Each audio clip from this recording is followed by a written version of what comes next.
Function R increasing और decreasing. माझं function दिला एफ ऑफ एक्स. हा F of x function increasing आहे का डिक्रीजिंग आहे ते तुम्हाला सांगणे आहे. बरोबर आहे. कोणताही फंक्शन इंक्रीजिंग कधी राहते जर त्या फंक्शनचा फर्स्ट ऑर्डर डेरिव्हेटिव्ह हा ग्रेटर दॅन इक्वल टू 0 आणि कोणताही फंक्शन डिक्रीजिंग कधी राहते जर त्या फंक्शनचा first order derivative value less than equal to 0 असेल. बरोबर आहे. आता हा जो फंक्शन आहे हा फंक्शन इंक्रीजिंग आहे का डिक्रीजिंग आहे तुम्हाला ते स्टेट करणे आहे. स्टेट करणे म्हणजे सांगणे आहे. कोणताही फंक्शन इंक्रीजिंग आहे का डिक्रीजिंग आहे सांगायचं असेल तर सर्वात पहिलं त्या फंक्शनचा काय काढायचा फर्स्ट ऑर्डर डेरिव्हेटिव्ह काढायचा. फर्स्ट ऑर्डर डेरिव्हेटिव्ह म्हणजे फंक्शन एफ ऑफ एक्स आहे तुझं फर्स्ट ऑर्डर डेरिव्हेटिव्ह आहे एफ डॅश ऑफ एक्स का होईल एफ डॅश ऑफ एक्स. आज समजा गो आज नुसतं काय जे तू नवीन चप्पल घेतलीस ना ते बाहेर घेतली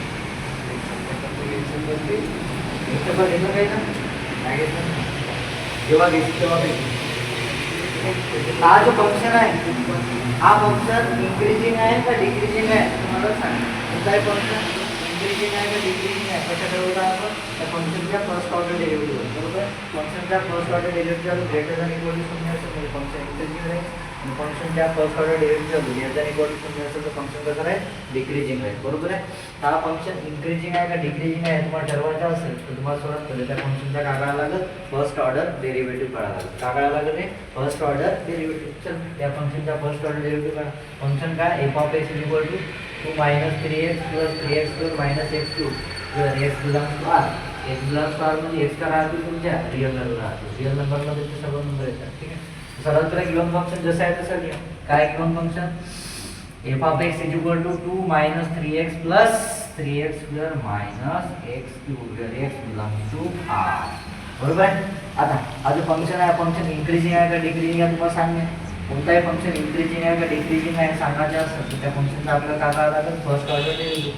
फंक्शन एफ ऑफ एक्स हा एक्सचा फंक्शन आहे f of x with respect to x काय करावं लागेल डिफरन्शिएट. तर आपण फर्स्ट ऑर्डर डेरिव्हेटिव्ह तर करा differentiate with respect to x. आता differentiate with respect to x म्हणजे दोन्ही साईडला काय घ्यायला लागेल dy/dx. Differentiate with respect to x दोन्ही साईडला काय घ्यायला लागेल dy/dx. dy/dx हा डावी साईड काय आहे f of x equal to dy/dx हा दोन्ही साईड काय आहे 2 - 3x + 3x² - x³. बरोबर. The derivative of f of x f dash of x. बरोबर आहे. प्लस मायनस में डेरिवेटिव काय करता है सेपरेट करता है. पहले डेरिवेटिव कोणाचे आहे तो काय कॉन्स्टंट डेरिवेटिव कॉन्स्टंट और कितनी माइनस है तो माइनस 3x है तो कॉन्स्टंट है डेरिवेटिव बाय इसका मतलब है डेरिवेटिव ऑफ x दोनों है और प्लस ये कॉन्स्टंट है माइनस का डेरिवेटिव इसका मतलब है x derivative of x respect to होना है y(x) minus derivative of x³ क्लाउड है derivative of x with respect to x 3x² म्हणजे सांगा डेरिवेटिव ऑफ x कितना है 3x² पावर समोर बेस देता है पावर का एक ना समोर डेरिवेटिव एवढा सोपा आहे का पावर. ठीक आहे. डेरिवेटिव कसं करायचं पावर समोर आणायचा बेस देता है त्याचा पावर एक कमी करायचा पावर 3 आहे कमी करायचा कॉन्फरन्स आपल्याला एफ डॅश ऑफ एक्स पाहिजे एफ डॅश ऑफ एक्स दिसायला कसं चला उजव्या साईडला सिम्प्लिफाय करा 0 - minus 3 * 1 = 3 plus 3 × 2 6 6 × x 6x - 3x². आता एफ डॅश ऑफ एक्स ची व्हॅल्यू काय मिळाली -3 + 6x - 3x². ह्या व्हॅल्यूवरून ठीक आहे एफ डॅश एक्स ची व्हॅल्यू किती व्हॅल्यू मिळाली एफ डॅश ऑफ एक्स ची व्हॅल्यू ही मिळाली. आता जे काही एफ डॅश ऑफ एक्स ची व्हॅल्यू मिळाली हे value greater than equal to 0 आहे का लेस दॅन इक्वल टू 0 आहे ठरवता येते का इथून ठरवता येते का नाही ना. मग अजून याला समोर सिम्प्लिफाय करा. सिम्प्लिफाय कसा करा इथे 3 आहे इथं 6 आहे इथं 3 आहे जेवढा मला मॅथ येते त्याच्यानुसार 3 6 आणि 3 तीनही नंबर 3च्या टेबलमध्ये येतात म्हणजे 3 कॉमन आहे. ठीक आहे. आणि स्क्वेअर वाला टर्मचा कोएफिशिएंट मायनस आहे एक काम करा -1 कॉमन करा. ठीक आहे. म्हणजे तीनही टर्ममधून काढा -3 कॉमन काढा. बरोबर आहे. -3 मधून -3 कॉमन काढला 1 बाकी राहील. ठीक आहे. प्लस मधून -साइन कॉमन काढला हमेशा लक्षात ठेवा जेव्हा मायनस साईन कॉमन काढत्या तेव्हा ब्रॅकेटच्या अंदर साईन कसे राहते चेंज होते, बरोबर आहे. हा प्लस आहे, मायनस साईन कॉमन काढल्या ते प्लसच्या अपोजिट काय मायनस. ठीक आहे, 6मधून 3 कॉमन काढले 2 बाकी राहिला. ठीक आहे, मायनसमधून मायनस साईन कॉमन काढला त्याचे एक्झॅक्ट अपोजिट साईन अंतर आहे. मायनसचा अपोजिट काय होते प्लस, बरोबर आहे. 3x² मधून ठीक आहे 3 कॉमन काढला का बाकी राहिला चेक करून टाका, क्रॉस व्हेरीफाय करा वरच्या टप्प्यात. -3 × 1 -3 × -2x म्हणजे +6x -3 × x² म्हणजे -3x², बरोबर. एफ ऑफ x ची व्हॅल्यू काय मिळाली? एफ ऑफ x ची व्हॅल्यू -3 × 1 - 2x 1 - 2x + x² हे झाले तुमची एफ ऑफ x. आता करा, आता सांगता येईल का जे काही एफ ऑफ x ची व्हॅल्यू मिळाली या स्थितीवरून आपल्याला सांगता येईल की जे एफ ऑफ x ची व्हॅल्यू आहे हे ग्रेटर दॅन इक्वल टू 0 आहे का less than or equal to 0? F of x ची काय मिळाली? हे सांगा, हे जे एफ ऑफ x ची व्हॅल्यू आहे ही ग्रेटर दॅन इक्वल टू 0 आहे का लेस दॅन इक्वल टू 0 आहे? x ची व्हॅल्यू कशी आहे? दिलेली आहे.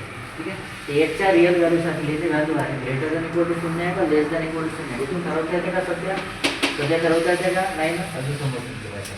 ठीक आहे, -3 जसं आहे तसं आता कॉन्स्टंट आहे, कॉन्स्टंटच्या काय होऊ शकते का? नाही.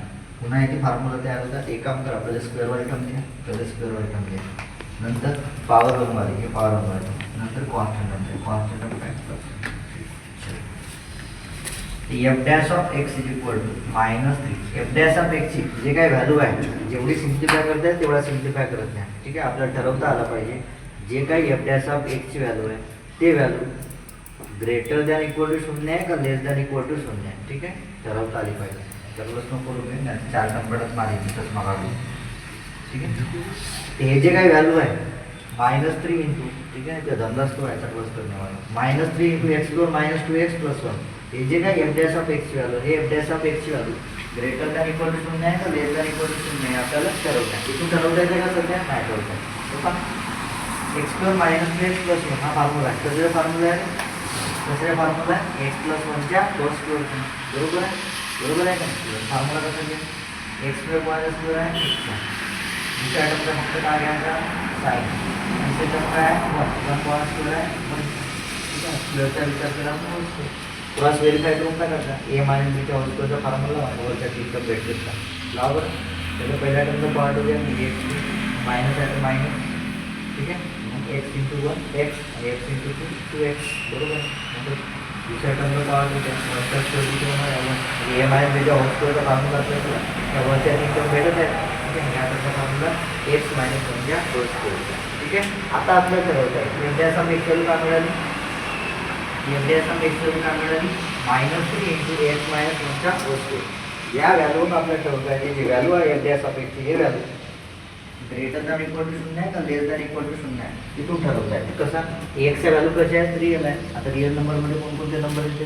नॅचरल, होल, इंटिजर, रॅशनल आणि इरॅशनल. आता ठरवता आहे आपल्याला कॉमन सेन्स आहे x - 1 च्या होल स्क्वेअर आहे. कोणत्याही नंबरचा स्क्वेअर हा हमेशा कसा राहते? पॉझिटिव्ह राहते. 0 असेल तर 0 आहे, बरोबर आहे. बरोबर आहे का? x - 1 चा होल स्क्वेअर आहे हा होल स्क्वेअर असल्यामुळे पूर्ण टर्म कशा आहे? पॉझिटिव्ह. कोणत्याही नंबरचा कोणत्याही रिअल नंबरचा स्क्वेअर करा तो हमेशा कसा राहते? पॉझिटिव्ह. हे पूर्ण term positive into negative value कशी येते? निगेटिव्ह व्हॅल्यू आहे. निगेटिव्ह व्हॅल्यू हमेशा कशी राहते? निगेटिव्ह व्हॅल्यू हमेशा कशी राहते? लेस दॅन. तर एक्सच्या कोणत्याही व्हॅल्यूसाठी फक्त 1 बसवलं, बरोबर. ठीक आहे, x = 1 बसवलं. बाकी एक्सच्या कोणत्याही रिअल व्हॅल्यूसाठी त्याची व्हॅल्यू आहे ही व्हॅल्यू कशी राहील? हमेशा निगेटिव्ह राहील. निगेटिव्ह व्हॅल्यू कशी? लेस दॅन, बरोबर आहे. पण x बिलॉंग्स टू r आहे. ठीक आहे, x बिलॉंग्स टू r आहे. x च्या व्हॅल्यू कशी आहे? रिअल आहे. आता रिअल नंबरमध्ये कोणकोणते नंबर नॅचरल, होल, इंटिजर. नॅचरलमध्ये 1 येते. ठीक आहे, x च्या व्हॅल्यू जर आपण 1 पकडला 1 रिअल नंबर आहे ना, जर x च्या व्हॅल्यू 1 पकडला 1 - 1 काय असेल? 0 × -3 0 व्हॅल्यू काढू शकतो पुन्हा इक्वल टू 0. ठीक आहे, x = 1 साठी एफ ऑफ x ची व्हॅल्यू 0 आहे. बाकी x ची कोणतीही रिअल व्हॅल्यू घ्या. ठीक आहे, तुम्हाला एफ ऑफ x ची जी व्हॅल्यू कशी भेटत? निगेटिव्ह व्हॅल्यू कशी भेटते? बरोबर आहे. एफ ऑफ x साठी एफ ऑफ x ची व्हॅल्यू कशी भेटते आपल्याला? Less than equal to 0. कोणत्याही फंक्शनसाठी एफ ऑफ x ची value less than equal to 0 भेटते. जो फंक्शन आहे तो फंक्शन कसा आहे डिक्रीजिंग राहील. मग एफ ऑफ एक्स साठी एफ डॅश ऑफ एक्स करू लेस दॅन इक्वल टू 0 म्हणजे हा जो फंक्शन आहे तुमचा एफ ऑफ एक्स हा फंक्शन कसा आहे हा जो फंक्शन आहे आपण काय डिक्रीजिंग फंक्शन आहे बरोबर आहे. कोणासाठी ऑर कोणासाठी एक्स दिला एक्सच्या रिअल